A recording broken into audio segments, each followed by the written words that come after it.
পৌঁছানো সেটাও একটা প্রশ্নের বিষয়। বনানীর এফআর টাওয়ারের মর্মান্তিক অগ্নিকাণ্ডের কথা আমাদের সবারই জানা, যেখানে ঝরে যায় 25টি তাজা প্রাণ।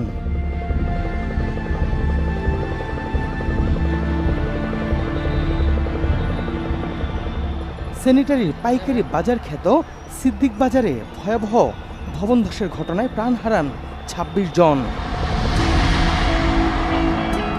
দুটি ঘটনার পর 1 থেকে 5 বছর অতিবাহিত হলেও এখন পর্যন্ত ভবন দুটি রয়েছে পরিত্যক্ত অবস্থায়। তাহলে প্রশ্ন ওঠে প্রশাসনের ভূমিকা নিয়ে। সেই প্রশ্নের উত্তর খুঁজব, তার আগে নজর দিব বনানীর সেই ঘটনায়।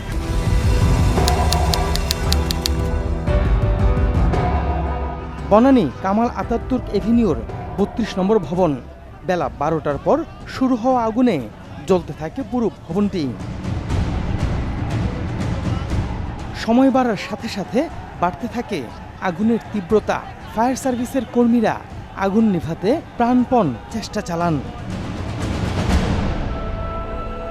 ভবনের ভিতরে আটকে পড়া নিরুপায় কেউ কেউ জীবন বাঁচাতে চরম ঝুঁকি নেন। 12 তলা থেকে জানালা দিয়ে বের হয়ে ইন্টারনেটের তার বেয়ে নিচে নামেন অনেকেই। চরম সাহসিকতা আর মনোবলের কারণে অনেকেই তখন আত্মরক্ষা করতে সক্ষম হন। জীবনের ঝুঁকি নিয়ে অনেকেই সফল হলেও কেউ কেউ ব্যর্থ হন। অর্থাৎ ইন্টারনেটের তার বেয়ে নিচে নামতে গিয়ে 13 তলা থেকে পড়ে যান বিদ্যুতের তারের উপর, এরপর সেখান থেকে রাস্তায়, অতঃপর মৃত্যুর কোলে ঢলে পড়েন। একই সময় ভেতর থেকে আটকে পড়া মানুষের জীবন বাঁচাতে চলে আর্তনাদ। সন্ধ্যা নাগাদ আগুন নিয়ন্ত্রণে আসলেও এরই মধ্যে ঝরে যায় 25টি তাজা প্রাণ, আর আহত হন অন্তত 73 জন। তাৎক্ষণিক প্রতিক্রিয়ায় সাংবাদিকদের সাথে কথা বলেছিলেন ফায়ার সার্ভিসের এই কর্মকর্তা। প্রথম 2টা ফ্লোরে দেখি আগুন, তারপরে পর্যায়ক্রমে আগুন 3, 4, 5টা ফ্লোরে চলে যায়। তো আমরা মানে মানে সব দিক দিয়ে আমরা, আপনারা জানেন, পিছনে এবং সামনে আমরা 7টা টিটেল এবং স্নরকেল আমরা মানে সংযোগ করি। ফায়ার সার্ভিসের নেওয়া পদক্ষেপের কথা বললেও তিনি এই আগুন দ্রুত প্রসারের কারণও জানান। সবগুলো দাহ্য পদার্থ, এবং এটা হলো আপনার মানে প্লাস্টিক জাতীয় পদার্থ। আগুন দাউ দাউ করে জ্বলতে দেখছেন আপনারা। এখানে প্রচণ্ড ধোঁয়া, এটা মনোক্সাইড গ্যাস হয়ে যায়, পরবর্তীতে ওই জন্য দেরি হয়েছে। তার মানে অফিসের ডেকোরেশনে দাহ্য পদার্থ বেশি ব্যবহার করার কারণে আগুন দ্রুত ছড়িয়ে পড়ে। কিন্তু এই আগুন লাগা এবং এতগুলো প্রাণ ঝরার একটা নেপথ্য কারণ জানিয়েছেন তিনি। তদন্ত সাপেক্ষে এই জিনিসটা বেরিয়ে পড়বে যে তাদের অগ্নি নির্বাপনী ব্যবস্থা ভালো ছিল কিনা। নিশ্চয়ই ভালো ছিল না। আমরা দেখব যে তারা ফায়ার সার্ভিসের নো অবজেকশন, তারা রাজুকের অনুমতি অথবা অন্যান্য সংস্থার অনুমতি নিয়েছে কিনা, অথবা আমাদের যে ফায়ার প্রোটেক্টিভ মেজার, তাদের যে প্রতিরোধ ব্যবস্থা ভালো ছিল কিনা। তো এটা আমরা তদন্ত সাপেক্ষে সবগুলো আপনাদের জানাতে পারি। তদন্ত করে ব্যবস্থা নিলে হয়তো অদূর ভবিষ্যতে এমন ঘটনা এড়ানো যাবে। কিন্তু ঘটনার 5 বছরেও সেই তদন্তের দৃশ্যমান কোনো প্রভাব চোখে পড়েনি স্থানীয়দের। এমনকি ঘটনার পর তাৎক্ষণিকভাবে নির্মিত সেফটি শেডটিও সরানো হয়নি এতদিনেও। ফলে এটি এখন এই এলাকার মানুষের কাছে নতুন ভোগান্তির কারণ। এই শেড যেটা দেওয়া আছে, এই শেডেতে প্রচুর যানজট লেগে থাকে। তো এই যানজটের কারণে আসলে আমরা সহসায় অফিস থেকে বের হতে পারি না। আমাদের যদিও 5টা বাজে ছুটি হয়, ছুটির পরে আমরা এই বনানী এই ক্রস জায়গাটুকু পার হতে আমাদের প্রায় 1 ঘন্টার মতন লেগে যায়। ডাইনে এবং বামে এবং সামনে সব জায়গাতেই পার্কিংটা হচ্ছে। শেডটা না থাকলে অবশ্য পার্কিংটা হতো না।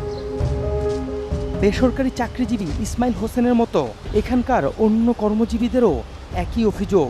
শেডের কারণে এর দুই পাশে রাস্তা দখল করে গড়ে উঠেছে স্থায়ী কার পার্কিং। কিন্তু আমরা তো এখানে দোকানদার, আমরা জানি আসলে ব্যাপারটা। মানে রমজান মাস গেছে খুবই ভুক্তভোগী হয়েছি আমরা। যা এখানে এই রাস্তাটা, এটার জন্য বিশেষ করে পুরো রাস্তাটাই যানজট হয়ে থাকে। গুরুত্বপূর্ণ এই অফিস পাড়ায় যানজটের অন্যতম কারণ হিসেবেও এটিকে চিহ্নিত করেছেন এখানকার কর্মজীবীরা।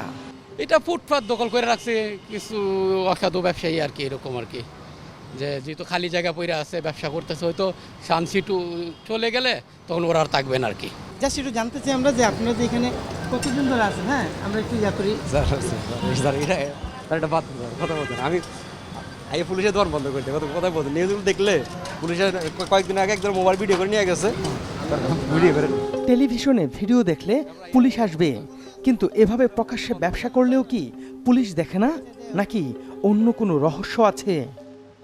তো এটা রিস্ক মনে হয় না যে কখনো যদি কিছু পরে ভেঙে টেঙে পড়ে এগুলো? এটা তো যখন উঠে যাবে চলে যাবে।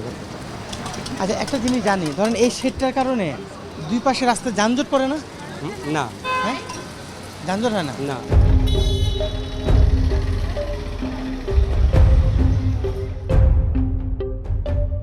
আমরা কথা বলতে চাই ভবনের মালিক কর্তৃপক্ষের সাথে। এই বিল্ডিং এর অগ্নিকাণ্ডের ঘটনায় মামলা মোট কয়টা হয়েছে? 3টা। কোথায় কোথায়? একটা হয়েছে আগুনের বনানী থানার, আর 2টা হয়েছে দুদকের। আগুনের মামলায় কি আসছে? আগুনের মামলায় আসছে আমরা যতটুকু শুনছি, যেটা তদন্তে ওইটাই বেরিয়ে আসছে যে একটা দুর্ঘটনা। কামাল হোসেন ভবনটির ম্যানেজারের দায়িত্ব পালন করছেন। তিনি আমাদেরকে যা বুঝাতে চেয়েছেন তা যদি বুঝেও নেই, তাহলেও প্রশ্ন থাকে, এই মামলায় চার্জশিট দেয়া হলো কেন? দুদকেরটা কি মামলা ছিল? দুদকের মামলা ছিল, ওরা বলছে যে এটা বিল্ডিং 18 তলার পরে অবৈধ, এই মর্মে ওরা মামলা দিছিল। রেজাল্ট কি আসছে এটার? ওটার রেজাল্ট এখনও চলমান, তবে যতটুকু আমরা জানছি এটা আমাদের কাগজপত্র আর কি ওদের ওকে ছিল। কাদের? ডেভেলপার করছে তো বিল্ডিংটা, ডেভেলপার কি? ডেভেলপার রূপায়ণ, কাগজপত্র তাদের ওকে আছে। যদি ভবনের প্ল্যান পাশের কাগজ সঠিক থাকে, তাহলে আদালতে দুদক অভিযোগপত্র দিল কেন? আপনাদের বিল্ডিং 18 তলার উপর প্ল্যান পাস নেই। রাজক বলছে এখন যারা পারমিশন দিছে সেসব ব্যক্তিরা তো আর নাই, এখন আছে নতুন লোকজন, তারা না জানি না হয়তো অনেক কথাই বলে বা বলবে, এটাই স্বাভাবিক তাদের স্ক্রিন সেট করার জন্য। রাজুকের আগের কর্মকর্তা প্ল্যান অনুমোদন করলে কি পরের কর্মকর্তার কাছে তা অজানা থাকবে? আমরা কামাল হোসেনের বক্তব্যের সত্যতা যাচাই করব। FR টাওয়ারের বিষয়ে জানার আগে নজর দিতে চাই একটি ভিন্ন ঘটনার দিকে। 2023 সালের 7 মার্চে রাজধানীর ব্যস্ততম স্যানিটারির পাইকারি বাজার সিদ্দিক বাজারে ক্যাফে কুইন ভবন ধসে পড়ে। এই ঘটনায় প্রাণ হারান 26 জন, আহত হন শতাধিক।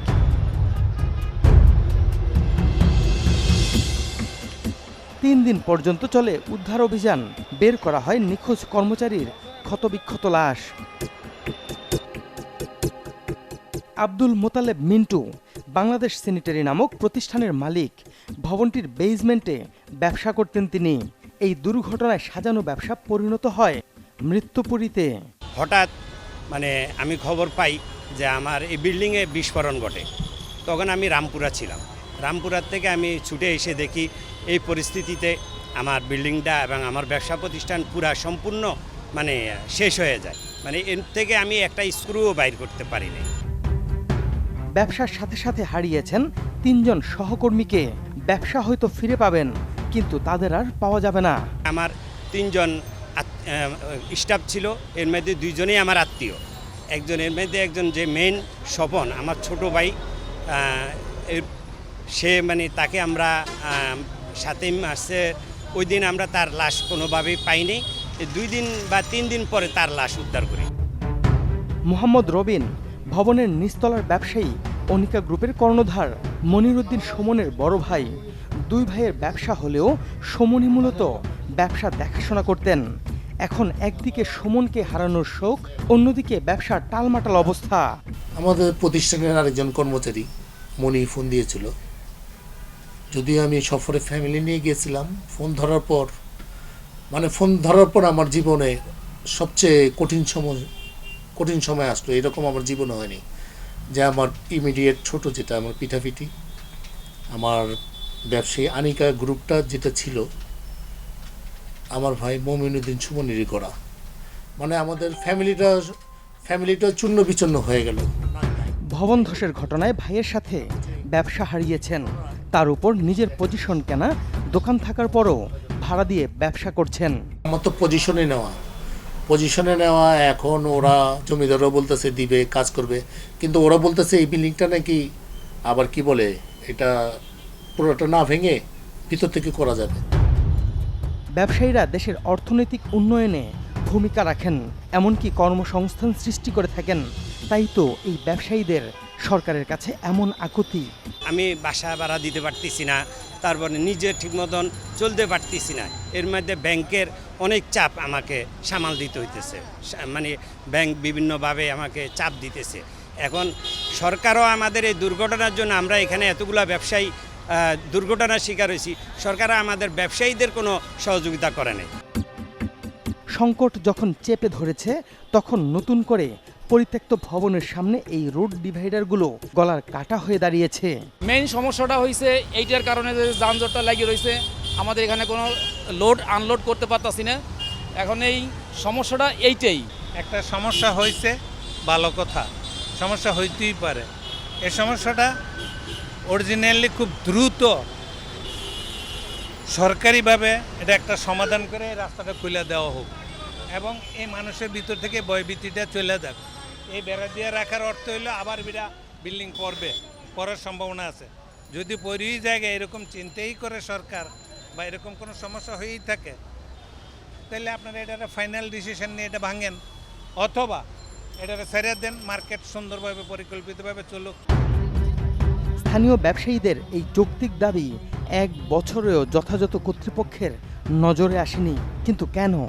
কিছু হওয়ার সময় আপনারা খুব আসেন, সবাই মিলা সমস্ত অর্গানাইজেশন আইসা একেবারে সব কিছু করে ফেলান, কিন্তু এই 2-4 দিন পরে শেষ। তার মানে ঘটনার পর সরকারের সব বিভাগের তৎপরতা দেখা গেলেও কিছুদিন পর তা হারিয়ে যায়। সেফটির নামে সিদ্দিক বাজার কিংবা বনানীর এফআর টাওয়ারের সামনে এভাবে বছরের পর বছর রাস্তা বন্ধ করে রাখার কারণ কি, আর এর প্রতিকারই বা কি?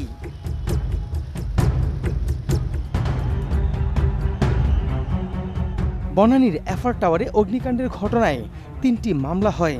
ইতিমধ্যে এই মামলাগুলোর তদন্ত শেষ করেছে তদন্ত সংস্থা। অগ্নিকাণ্ডের মামলায় অভিযুক্ত করা হয় হোসাইন ইমাম ফারুক, তানভীর উল ইসলাম, সেলিম উল্লাহ, মনিরুজ্জামান, সৈয়দ আমিনুর রহমান, ওবায়দা ইকবাল, কাজী মাহমুদুন নবী ও রফিকুল ইসলামকে।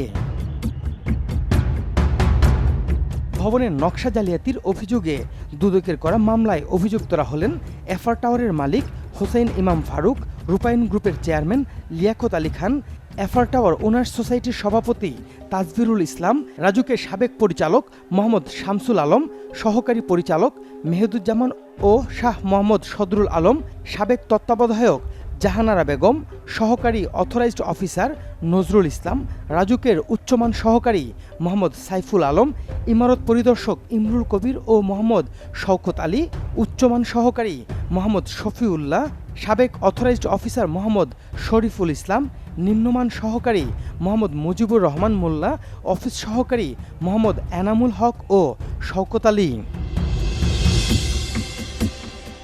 মামলার অভিযোগের বিষয়ে জানতে একাধিকবার যোগাযোগ করলেও রূপায়ণ গ্রুপের কেউ ক্যামেরায় কথা বলতে রাজি হননি। এফআর টাওয়ার ওনার্স সোসাইটির সভাপতি তাজভিরুল ইসলামকে পাওয়া যায়নি, আর ভবন মালিক হোসেন ইমাম ফারুক ইতিমধ্যে মারা গেছেন।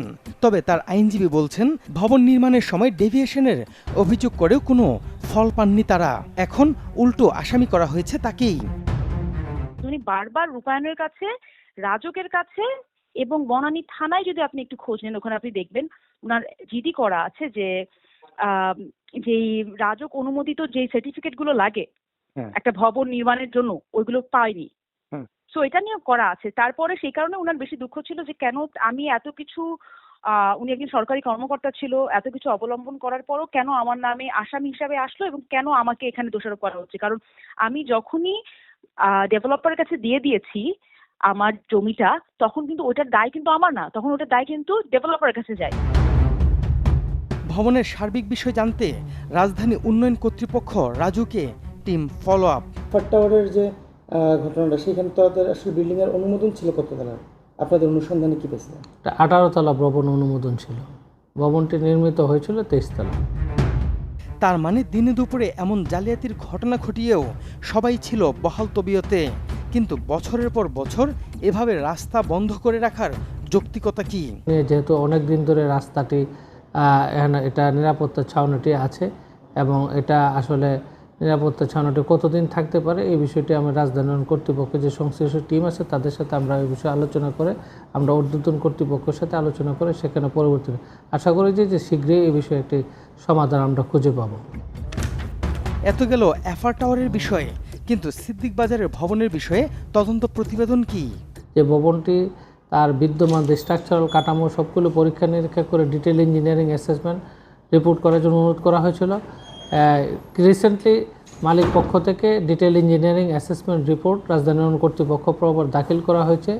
এই ইঞ্জিনিয়ারিং অ্যাসেসমেন্ট রিপোর্টটি আমাদের তদন্ত কমিটি পুনরায় যাচাই করে সেখানে কী ধরনের রেট্রোফিটিং করা প্রয়োজন সে বিষয়ে যে গাইডলাইন দিয়েছে সেই অনুযায়ী মালিক পক্ষের সাথে যৌথভাবে রাজধানী সমন্বয় করে কাজ করবে। রাস্তার মধ্যে যে ব্যারিকেডগুলো দেয় সেগুলো আসলে কতদিন নাগাদ?